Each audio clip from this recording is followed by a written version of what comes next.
이 책이 서점에 나타나면 한 해가 다 갔음을 알려줍니다. 이 책은 호불호가 아주 극렬하게 나눠지는 책입니다. 이 책은 국내에서 가장 많은 공저자, 가장 많은 해당 분야 협력 전문가들에 의해서 저술되었습니다. 시리즈 책 중에서 가장 오랫동안 진행 중인 트렌드 코리아 2025가 오늘 북 리뷰의 주인공입니다. 안녕하세요. 유통구단 김앤커머스 대표 김영호입니다. 오늘 김영호의 북 리뷰 17번째 이야기는 트렌드 코리아 2025가 그 주인공입니다. 네, 트렌드 코리아 2025는 그야말로 기존 책 제작 방식과 아주 다르게 기획되고 저술된 책입니다. 이 책에 관한 내용은 아마 다른 유튜브 채널 혹은 블로그를 통해서 잘 아시리라 봅니다. 또한 좋은 이야기도 많이 들었으리라 봅니다. 그래서 유통구단 TV 채널에서는 이 책의 특징 위주로 북 리뷰를 전개하고자 합니다. 유통 트렌드 전문가인 제가 본 트렌드 코리아 2025라는 부제로 시작합니다. 네, 우선 이 책의 특별한 제작 방식 3가지에 대해서 이야기합니다. 첫 번째, 국내 최고의 집필진으로 구성되어 있습니다. 대표 저자인 서울대 소비자학과 김난도 교수를 비롯해서 김 교수의 박사 출신 제자 9명, 여기에 160여 개의 협력 마케팅 회사의 전문가가 참여한 국내 최고의 집필진을 구성하고 있습니다. 두 번째 특징은요, 집단지성으로 완성된 책입니다. 네, 좀 전에 말씀드린 대로 국내 최대의 저자군 이외에도 수많은 마케팅 트렌드 관련 업계가 참여해서 그야말로 집단지성을 최대로 활용하여 완성된 책입니다. 집단지성을 이용했으니 책의 콘텐츠는 거의 완벽에 가깝지 않을까 생각하는 독자들이 상당히 많으리라고 또 추측이 됩니다. 당연히 이 책의 출판사는 연중 최고의 결과물이 이 책 판매량이 되도록 사전 조치를 많이 취했으리라 예상됩니다. 이런 거대 저자 조직을 유지하고 편성하기 위해서 지속적인 도움을 주었을 것이고, 이는 곧 출판사의 매출과 이익에 직결되리라 예상됩니다. 세 번째, 이 책 구성인데요. 1부, 2부로 아주 간단하게 구성되어 있습니다. 1부는 2024 전년도 대한민국 트렌드를 예측했었던 드래곤 아이즈에 대한 진행 부분을 설명합니다. 그리고 트렌드 코리아가 선정한 2024 대한민국 10대 트렌드 상품을 선정해서 발표합니다. 2부는 2025 내년도 대한민국 트렌드를 발표합니다. 스낵 센스라고 명하고 이에 대한 설명 부분으로 이어집니다. 네, 이제부터 이 책의 한계에 대한 부분을 이야기하고자 합니다. 제가 서두에 말씀드렸다시피 이 책은 호불호가 완전히 나뉩니다. 이 책을 좋아하지 않는 부류가 이야기하는 이 책의 가장 큰 단점은 말장난 같은 조어라는 의견입니다. 대한민국 소비자를 굉장히 얇고 넓은 지식을 지닌 아마추어를 양산시키고 있다고 보는 것이죠. 거의 모든 트렌드를 추구 방식으로 소개하는 것입니다. 그러다 보니 신조어에 대한 독자들의 피로도도 함께 높아지고 있는 중이죠.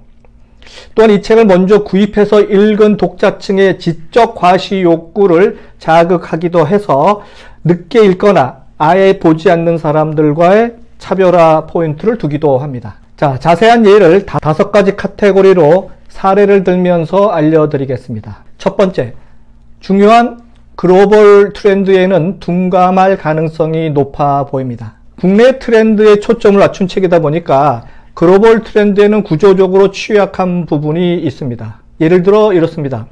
넷플릭스가 2024년 8월 에밀다 파리에 가다 시즌4 이런 유명한 시리즈를 묶은 새로운 카테고리를 신설했습니다. 바로 베리 드뮤어, 베리 마인드풀, 네, 이런 카테고리를 신설했는데요.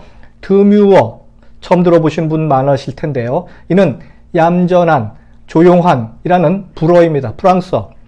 보통 여성의 차림새나 태도를 나타내는데요. 틱톡은 드뮤어 룩이라고 하는 Z세대의 중심의 2024 가을을 대표하는 라이프 스타일 트렌드라고 정의했습니다. 이처럼 드뮤어라는 키워드를 국내 소비자들은 놓칠 확률도 있다는 것이죠. 그런데 여기서 이상한 점은 말이죠. 국내 트렌드 정보를 알려주는 책인데도 불구하고 사용된 사례는 해외, 특히 미국 사례가 참 많다는 점이 특이합니다. 예, 두 번째 이 책의 한계는요, 알파벳 조어 방식의 한계입니다. 매년 해당 해의 대표하는 동물의 영어 알파벳을 가지고 조어를 하다 보니까 급조한 키워드가 탄생하기도 합니다. 이번 2025 트렌드 키워드에 나오는 아보화, 물성매력, 토핑 경제 등이 이것이라 생각이 듭니다. 작년에 새롭게 등장한 키워드인 시성비를 예를 들어봅니다. 분초 사회에 사는 우리들, AI 시대가 되면서 소비자 시간을 아껴주는 서비스가 많이 탄생할 것이라고 합니다. 하지만 문제는 AI가 인간의 판단 능력보다 암묵적 지식이 떨어지게 만들어서 인간만이 갖고 있는 성찰이라고 하는 과정이 생략될 수 있는 우를 범하게 됩니다. 그야말로 빨리빨리에만 집중이 돼서 그 이면에 폐해를 간과하는 우를 범하게 되는 것이죠. 세 번째 한계는요, 보이지 않는 2024 10대 트렌드 상품의 비중입니다. 이게 무슨 말이냐면 총 230여 개의 후보 상품 구도로부터 10개 10대 트렌드 상품을 선정하기 위해서 2천여 명의 설문조사 등의 조사 과정을 거쳐서 공개된 10대 상품의 순위를 쫙 나열한 것은 있지만 해당 순위 상품의 비중은 전혀 보이지 않습니다.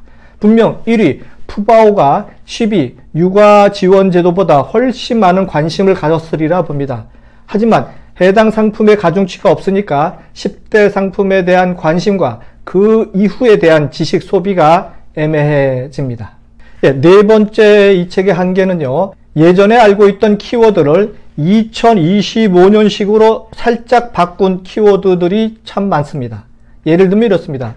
이 책에 나오는 새로운 키워드 중에 하나인 공진화 전략이 있습니다. 이는 옛 고 5월 동주의 최신 단어로 보시면 이해하기 쉽고요.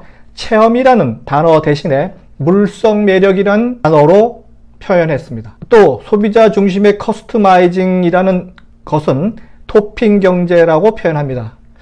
네, 우리가 예전에 알고 있던 원소스 멀티유즈라는 그 단어는 스핀오프라고 하는 단어로 대체 사용합니다. 그래서 예전에 우리가 마케팅 책에서 배웠던 키워드를 사용하면 트렌드 9세대, 이 책에 나오는 단어를 사용하면 트렌드 신세대로 구분짓게 만드는 것이 아닌지 의심이 되기도 합니다. 예, 다섯 번째, 이 책의 가장 큰 한계에 대해서 이야기합니다. 차와 포를 떼고 장기를 두지 못하는 것이 바로 정치, 경제라고 하는 큰 요소를 제외하고 우리네 삶을 이야기하고 있다는 것입니다. 2025년은 대한민국 정치와 경제가 가장 최악의 한 해가 될 것이 예측됩니다.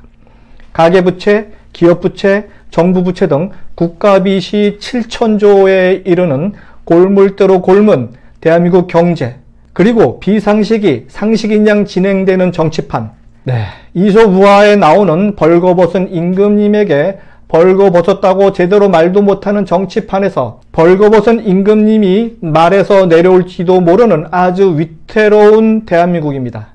그런데 이런 큰 변수가 이 책에는 작동되지 않고 있으니 2025년 스낵 센스가 제대로 작동될지 좀 더 지켜봐야 할 것이라는 것이 유통구단인 저의 마지막 결론입니다.